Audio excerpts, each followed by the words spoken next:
betrayal doesn't knock.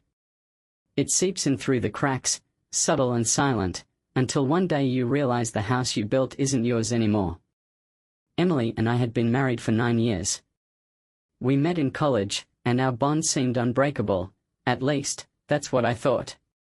And as for Daniel, my best friend since high school, he was like a brother to me.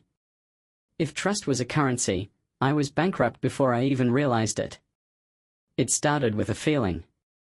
Emily laughed more when Daniel was around, and conversations shifted whenever I entered the room. Maybe I brushed it off because why would I suspect anything? He was practically family. But sometimes, ignorance is just denial wearing a mask. One evening, I came home early from a business trip. Emily wasn't expecting me until the next day. The house was dark, save for the faint glow of the living room TV. I could hear muffled voices, hers and his. I stepped quietly toward the room, but I didn't need to see much. A glimpse of them on the couch, her legs draped across his lap, his hand resting too comfortably on her thigh. My heart didn't shatter. It hardened. I backed away quietly, stepping out before they noticed. I wasn't ready to confront them, not yet. I needed to be smart about this. The next day, I acted normal. I kissed Emily on the cheek, joked with Daniel over the phone, and kept my plans hidden. There was no point in blowing up if I didn't have everything in hand.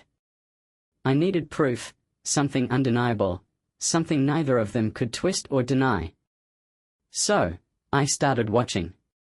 Emily's gym sessions seemed longer than usual.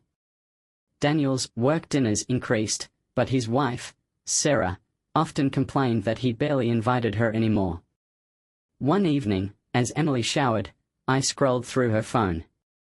I wasn't proud of it, but pride wasn't what I was after. What I found made my stomach turn. Daniel, I miss you. Can't stop thinking about last night. Emily, he'll never know. We just have to be careful. I saved the messages. But the most shocking part wasn't that they were sneaking around. It was where. I recognized the address Emily had sent Daniel. It wasn't a hotel or his place. It was our lake house, my lake house. The one my father left me. I clenched the phone so tightly I thought it might break. They weren't just betraying me. They were doing it in my sanctuary. This wasn't going to end with a simple confrontation. I spent the next few days crafting a plan, each piece sliding into place like a puzzle I never wanted to complete. Emily had no idea I knew. Neither did Daniel. I played the role of the trusting husband and best friend flawlessly, all while the storm gathered beneath my skin. But I wasn't interested in revenge, not yet. I wanted something more potent. Humiliation. The lake house was secluded, tucked away in the woods about an hour from town. It was the one place I thought Emily and I shared exclusively, quiet mornings by the water, late-night stargazing, and memories layered into the walls. Now, it was their hideaway. The plan was simple. Emily had told Daniel she'd meet him there Saturday night. I made sure to leave for a last-minute work trip that same day, something she barely blinked at. As I packed my bag, Emily kissed me softly at the door, smiling as if nothing was wrong. "I'll miss you," she said. I smiled back. "I'll be home Sunday night." Her eyes flickered for a moment, as if doing the math. She had plenty of time. So she thought. Saturday evening, I drove to the lake house. I parked my car down the road, hidden among the trees. The lights inside the cabin flickered to life as I crept closer. Through the window, I saw Emily moving around the kitchen, setting out wine glasses. Daniel's car arrived not long after. I watched as he stepped inside, kissing her like he owned the place. They laughed, poured drinks, and disappeared into the bedroom. I didn't follow. I had no intention of confronting them yet. Instead, I set up 2 cameras, one outside by the bedroom window, and another in the living room, hidden among the bookshelves. Live streaming directly to my laptop. I let the cameras roll. Sunday morning, I returned home as if nothing had happened. Emily greeted me at the door, acting as if she'd spent the weekend watching Netflix and painting. "How was your trip?" she asked casually. "Uneventful," I replied, kissing her forehead. "Just glad to be home." She smiled, unaware of the footage now sitting on my laptop. I almost admired how convincingly she lied to my face. That night, I sent Daniel a message. Me: "Hey man, let's grab drinks this week. Haven't seen you in a while." Daniel: "Yeah, definitely. How about Wednesday?" I smiled, but it wasn't friendly. Me: "Perfect. Looking forward to it." Wednesday was going to be unforgettable. By the time Wednesday rolled around, I felt ready. The footage was tucked neatly onto a flash drive, hidden in my pocket like a loaded gun. But I didn't plan to fire it, not yet. Emily kissed me goodbye that morning, smiling like the perfect wife. I wondered if she and Daniel had coordinated their stories. Perhaps they thought they'd gotten away with it. They were wrong. Daniel and I met at a bar downtown. He was already seated when I arrived, 2 beers on the table. "Figured I'd get the first round," Daniel said, grinning as I slid into the booth across from him. I returned his smile, but it felt hollow. We made small talk for a while, work, sports, the usual. But beneath his casual demeanor, I noticed something new. Guilt. It was subtle, but I could see it in the way his eyes darted away when I mentioned Emily's name. "You and Emily should come up to the lake house soon," I said casually, watching for his reaction. "Haven't been there in a while." Daniel froze for just a second, so brief that most people wouldn't have caught it. "Oh, yeah," he replied quickly, taking a long sip of his beer. "We'd love that." Liar. I let the silence hang between us for a moment, giving him room to fill it. He didn't. "You know," I said, leaning back in my seat, "I was actually at the lake house last weekend." Daniel's hand tightened around his glass. "Yeah? Thought you had that work trip." "I did," I replied smoothly. "But plans changed. I drove out there late Saturday night. Didn't want to waste the weekend." His face paled slightly. I pulled the flash drive from my pocket, turning it between my fingers. "What's that?" Daniel asked, eyeing it nervously. "Oh, just something I thought you might want to see." I placed the drive on the table between us, sliding it across until it stopped just in front of his beer. Daniel didn't touch it. Instead, he swallowed hard and met my gaze. "Look, man, whatever you think." "I know," I interrupted sharply. "I know everything, Daniel. The lake house. The messages. The lies." His mouth opened, but nothing came out. "Relax," I said, lowering my voice. "I'm not here to make a scene. I'm giving you a chance to explain yourself."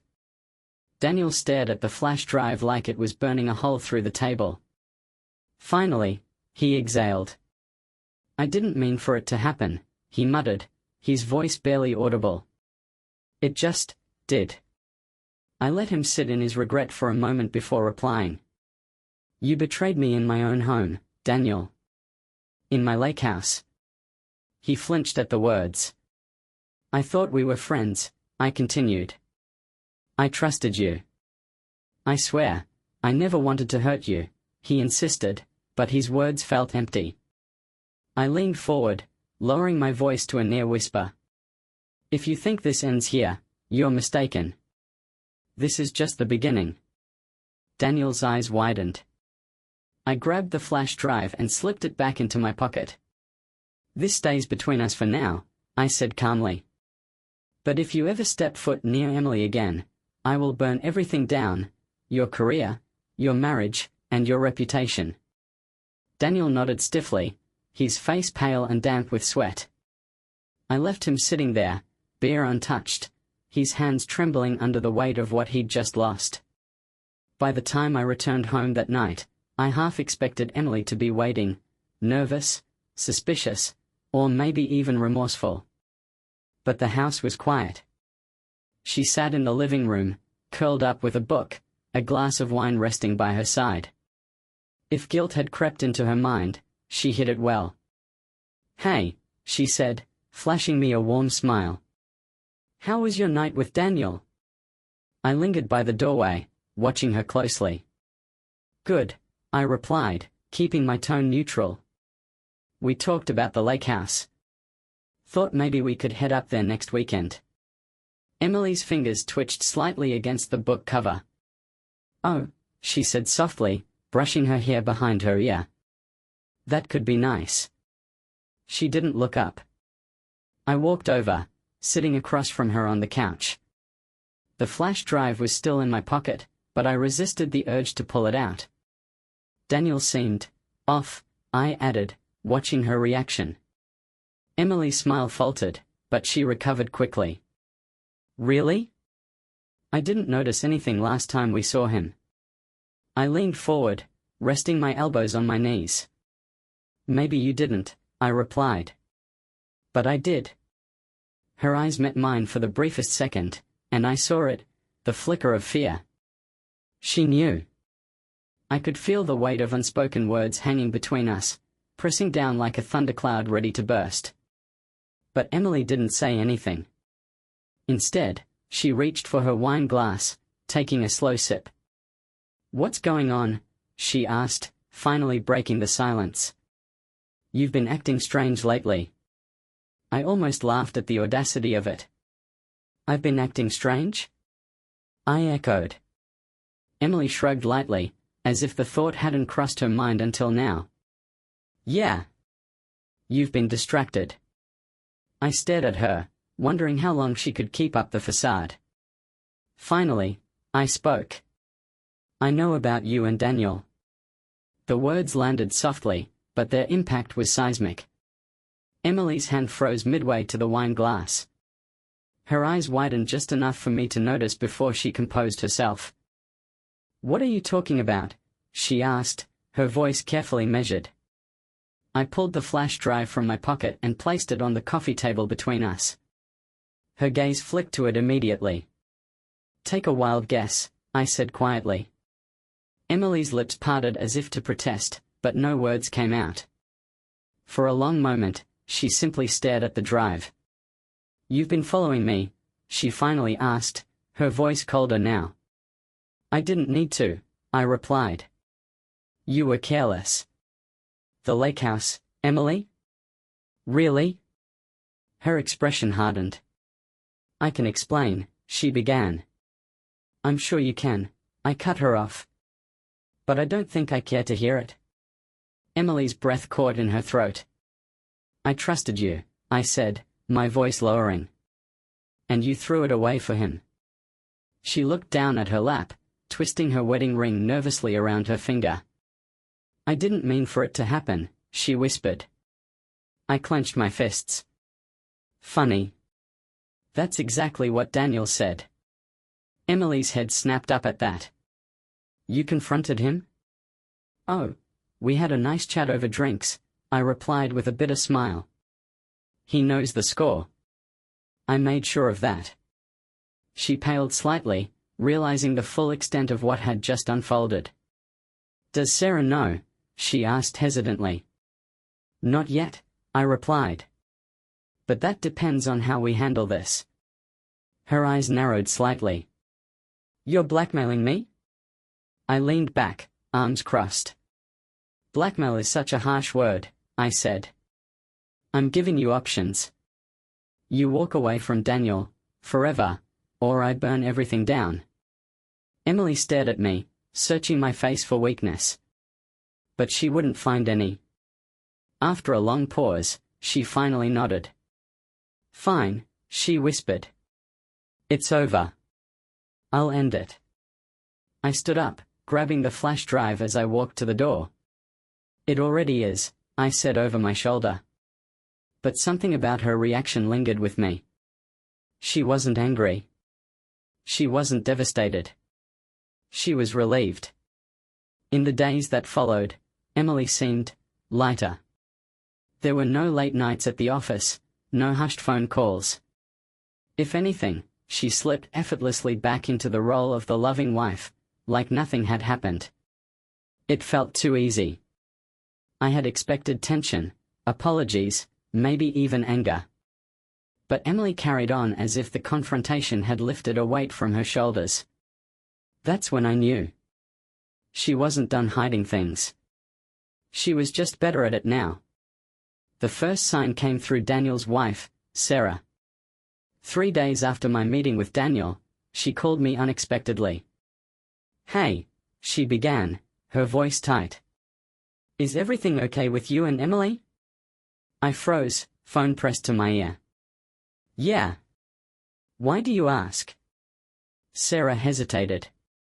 "Daniel's been strange. Distant. I asked him about it, and he got defensive. I just thought." "Thought what?" I pressed. "I don't know," she admitted. "But something feels off. I swear he's hiding something." I almost laughed at the irony.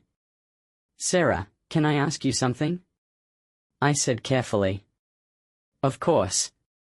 I exhaled slowly, weighing my next words.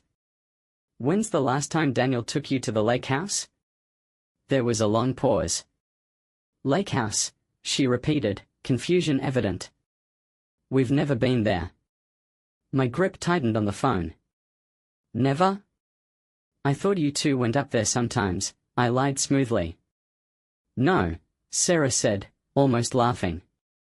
"I don't think Daniel even knows where it is." But he did.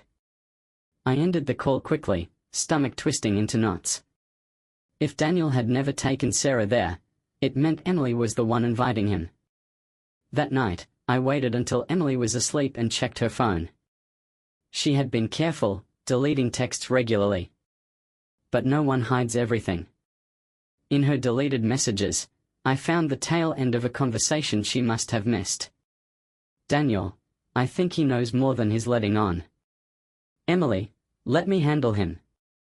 Just stay quiet." My breath caught in my throat. Emily wasn't just cheating. She was protecting Daniel. The next day, I called Mark. "I need you to dig deeper," I told him. "Thought this was handled?" Mark replied, surprised. "So did I said grimly. "But something's not right. Emily's lying about more than the affair." Mark agreed to look into Daniel's finances, work records, anything that might reveal what I was missing. 2 days later, he called back. "You were right," Mark said. "It's bigger than you think." I leaned against the kitchen counter, my heart pounding. "Daniel's been siphoning money from his company," Mark explained. "Not huge amounts, but enough to raise eyebrows if someone started digging." "And guess who's been helping him move it around?" I already knew the answer. "Emily." Mark sighed. "She's been covering for him, signing off on questionable transactions through her job." My guess? The affair wasn't just physical, it was mutually beneficial. I clenched the phone. "How long has this been going on?" "Almost a year," Mark said. "If you hadn't found out, it would have kept going." I felt the world tilt under my feet. I had confronted Emily about the affair, but I had missed the real betrayal. That evening, I didn't say a word to Emily. Instead, I printed out the financial records Mark sent over and left them on the kitchen table. When Emily came downstairs the next morning, she saw the papers instantly. Her face drained of color. "You went through my stuff?" she asked, her voice trembling. "No," I replied calmly. "Mark did." Emily's lips parted, but no sound came out. I stepped closer, meeting her eyes. "You told me it was over," I said quietly. "But you weren't talking about the affair, were you?" She swallowed hard, fingers gripping the edge of the table. "Daniel was using you," I continued. "But you kept helping him." "Why?" Emily's eyes welled with tears, but I wasn't sure if it was guilt or frustration at being caught. I thought I could fix it, she whispered. If I kept quiet long enough, he promised it would stop. And you believed him? Her silence was answer enough. By the end of the day, I packed a bag. Emily watched from the doorway, tears streaming down her face. Where are you going? She choked out. Somewhere I can think, I replied, not turning back. I wasn't sure if I'd return, or if I even wanted to. But one thing was certain. The woman I thought I married was gone. And in her place was someone I no longer recognized. The first night away felt strange. I checked into a small motel outside of town, far enough to avoid Emily but close enough to keep tabs on whatever unfolded next. I hadn't told her if, or when, I'd return. Part of me wasn't sure I could. But I wasn't done yet. The documents Mark found were enough to confront her, but something still felt incomplete. Emily's reaction to the financial records was genuine, but there was more she wasn't saying. On the second day, Mark called again. I dug deeper, he said, his voice heavier than before. And I found something else. Something you're not going to like. I leaned against the motel desk, phone pressed to my ear. Go on. Daniel's been moving money, sure. But the accounts Emily signed off on, some of them weren't just for laundering. They were personal transfers. What do you mean? Mark sighed. Emily wasn't just covering for Daniel. She was getting paid for it. I felt the blood drain from my face. Paid? I repeated. Yeah. The money trail leads back to her personal account. Small amounts at first, but they've grown. It looks like she's been taking a cut from the cash Daniel's been skimming. I sank into the chair, the weight of the revelation sinking in like concrete. So it wasn't just an affair, I muttered. They were partners. Exactly, Mark said. That's why she's protecting him. She's just as deep in this as he is. I returned home the next morning. Emily was in the kitchen, sipping coffee at the table like nothing had changed. She barely glanced at me as I set my bag down by the door. I didn't know if you were coming back, she said quietly. Neither did I replied, sitting across from her. For a few minutes, we just stared at each other. Finally, I placed my phone on the table and hit play. A recording of Mark's findings filled the air. Every detail, the transfers, the forged approvals, Emily's involvement, spilled out in cold, unforgiving clarity. Emily's expression didn't change. When the recording ended, I waited for her to speak. She set her cup down gently and exhaled. I suppose you're expecting an apology, she said softly. I'm expecting the truth, I replied, holding her gaze. All of it. Emily leaned back in her chair, running a hand through her hair. Fine, she said, her voice devoid of emotion. Yes, I helped Daniel. But it didn't start the way you think. I crossed my arms, silently waiting. Daniel was in trouble, she continued. He owed people, dangerous people. He begged me to sign off on a few things to keep them off his back. At first, it was just favors. Then the money started coming in. I thought, if I helped him, I could control it. Keep it quiet. I stared at her in disbelief. And what about the affair?